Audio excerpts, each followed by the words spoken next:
नमस्कार दोस्तों, आप सभी का एक बार फिर से स्वागत है साबरी विद्यालय पर। अपने बात करेंगे आरएस 2024 के अंदर जो ओबीसी का दबदबा रहा है। जैसा कि आप देख सकते हैं कि टॉप 100 के अंदर 60% स्टूडेंट जो हैं वो ओबीसी के हैं। इसी प्रकार देखते हैं कि बाकी कैटेगरीज में ओबीसी का कितना दबदबा रहा है। साथ ही साथ अपने देखेंगे कि ओबीसी की कौन सी रैंक पे कौन सी पोस्ट मिलने की संभावना है। तो आइए डिटेल में चर्चा करते हैं। अगर अपने ओबीसी की बात करें तो जो 2024 का आरएस का रिजल्ट आया है उसमें टॉप 10 के अंदर 7 कैंडिडेट ओबीसी के हैं, जिसमें से पहली रैंक दिनेश बिश्नोई जी ओबीसी से संबंधित है, वीरेंद्र चारण जी दूसरी रैंक पर है, रविंदर सिंह जी चौथी रैंक पर है, पांचवी रैंक पर विकास याग जी है, सातवीं रैंक पर दिनेश जी हैं। इसी प्रकार टॉप 10 के अंदर जो 7 कैंडिडेट हैं वो ओबीसी के हैं।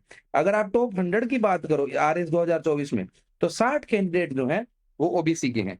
उसी प्रकार अगर आप टॉप 300 की बात करो, क्योंकि टॉप 300 के अंदर आपको जो है जो प्राइम सर्विसेज है वो मिलती है, मुख्य सेवाएं मिलती है। तो टॉप 300 के अंदर कुल 186 कैंडिडेट ओबीसी के हैं, मतलब कि कुल 62% कैंडिडेट ओबीसी वर्ग से हैं।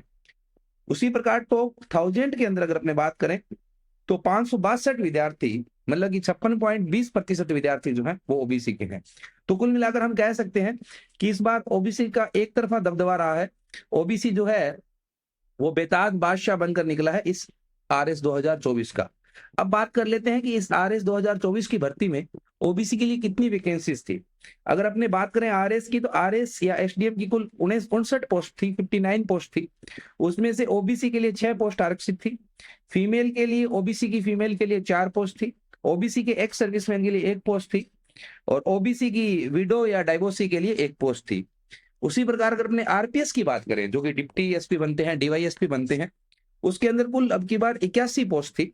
81 पोस्ट में से ओबीसी के लिए 9 पोस्ट थी मेल के लिए, ओबीसी फीमेल की 6 पोस्ट थी, एक्स सर्विसमैन की 1 थी और ओबीसी की डाइवोर्सी या विडो महिला के लिए 1 पोस्ट थी। तो इस प्रकार से अगर अपने देखें तो एसडीएम के लिए ओबीसी की कुल 6 पोस्ट थी मेल की और डीवाईएसपी की 9 पोस्ट थी। अब अपने देखते हैं कि वास्तव में ओबीसी की कौन सी रैंक पर आपको कौन सी सर्विस मिल सकती है। आपकी स्क्रीन पर अभी एक फॉर्मूला दिखाई दे रहा है। ये फॉर्मूला बहुत कॉम्प्लेक्स है। ये डायरेक्ट डीओपीटी के जो सीनियर अधिकारी हैं और इस विषय के जो विशेषज्ञ हैं उनसे सहायता के बाद बनाया गया है। इसमें एआई की भी मदद ली गई है। इस फॉर्मूले को समझने के लिए एक और डिटेल्ड वीडियो आपको इसी चैनल पर मिल जाएगी। अगर अपने इस फॉर्मूले को आधार बनाए और इस फॉर्मूले के आधार पर गणना करने की कोशिश करें तो बेसिकली आपकी सर्विस जो है वो 3 बातों पर निर्भर करती है। 3 चरणों में फिल्टरिंग होती है इसकी। सबसे पहले जो स्टेज 1 होती है, इसमें जो लोग टॉपर हैं, चाहे वो किसी भी कैटेगरी से हैं, उनको जनरल में काउंट किया जाता है, हम सब जानते हैं। इसी वजह से जो जनरल की आरएस के अंदर 26 पोस्टें हैं इस बार, वो लगभग 35 रैंक तक समाप्त हो जाएगी।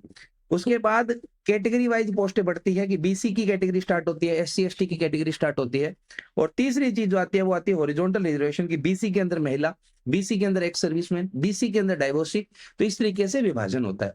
अब ये जब 3 चरण अपने आरएस के अंदर अप्लाई करते हैं ये समझने के लिए कि किसको कौन सी सर्विस मिलेगी, तो आपको एक बहुत ही अजीब सा उदाहरण देखने को मिलता है। एक उदाहरण मैंने उठाया है, जैसे कि एक अभ्यर्थी है सुभाष चंद्र बेनीवाल।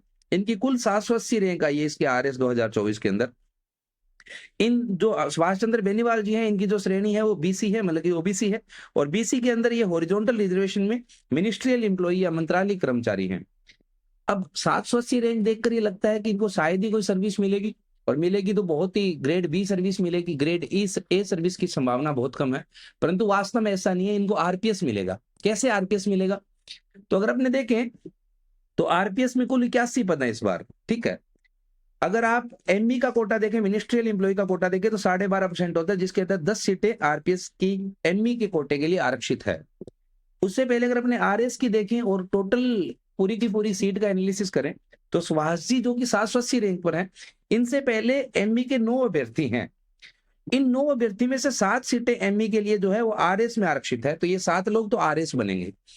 8वीं रैंक जिसकी एमई में मिनिस्ट्रियल एम्प्लॉय में है वो आरपीएस बनेंगे और 9वीं रैंक सुभाष जी की एमई कैटेगरी के अंदर है तो उनको आरपीएस मिलेगा। तो इस प्रकार से अगर अपने देखें तो 780 रैंक होने के बावजूद जो है वो मिनिस्ट्रियल एम्प्लॉय की कैटेगरी में टॉप 10 के अंदर है, इस वजह से उनको आरपीएस मिलेगा। इसी प्रकार से अगर आप देखो कि ओबीसी के अंदर किस वर्ग को किस रैंक पर कौन सी सर्विस मिलेगी तो उसका भी एक मैंने डिटेल्ड एनालिसिस किया हुआ है। अगर आप आरएस की बात करो और अगर आप बीसी में मतलब कि ओबीसी में मेल हैं, पुरुष हैं, तो आपकी रैंक 1 से 60 के बीच में होनी चाहिए, तब आपको आरएस मिलेगा। अगर आप बीसी में महिला हैं तो आपकी रैंक अगर 100 तक भी है, मतलब कि 1 से 100 के बीच में है, तो भी आप आरएस की उम्मीद कर सकते हैं। 99.99% चांस है कि आपको आरएस मिलेगा। अगर आप बीसी में हैं और मिनिस्ट्रियल एम्प्लॉई हैं, मंत्रालय कर्मचारी हैं सुभाष जी की तरह, तो आपको 750 रैंक तक जो है वो आरएस मिलेगा। अगर आप बीसी में हैं और एक्स सर्विसमैन हैं, तो आपको 600 रैंक तक जो है वो आरएस मिलेगा। अगर आप बीसी में हैं और विडो हैं, विधवा महिला है, तो आपको 2000 रैंक तक भी आरएस मिलेगा। तो कुल 2319 विद्यार्थियों की लिस्ट आई है। अगर उसमें से आप बॉटम 300 के पास भी हैं, मतलब कि नीचे वाले 300 में भी है, बट अगर आप बीसी से संबंधित हैं और एक विधवा महिला है, तो आपको आरएस मिलने की पूरी पूरी संभावना है। वैसे अगर अपने आरपीएस की बात करें, तो बीसी के पुरुष को मतलब कि ओबीसी के पुरुष को 220 रैंक तक जो है वो आरपीएस मिलने की संभावना है। महिला को जो है 300 रैंक तक अगर कोई बीसी की महिला है और उसकी कुल ओवरऑल रैंक 300 या 300 से कम आई है, तो उनको आरपीएस मिलेगा।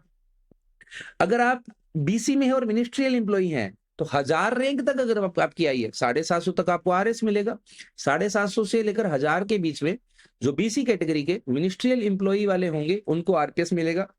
वैसे अगर बीसी के एक्स सर्विसमैन है, तो आपको 1200 रैंक तक भी आरपीएस मिलेगा। अगर अपने अकाउंट्स की बात करें, एक और प्रतिष्ठित सेवा है, एक और प्रेस्टिजियस सर्विस है आरएस की कैटेगरी में, तो 350 से 450 रैंक तक बीसी के पुरुष को आरएस मिलेगा। 450 से लेकर 550 तक की अगर किसी बीसी महिला अभ्यर्थी की रैंक है, तो उनको अकाउंट्स मिलने की पूरी पूरी उम्मीद है।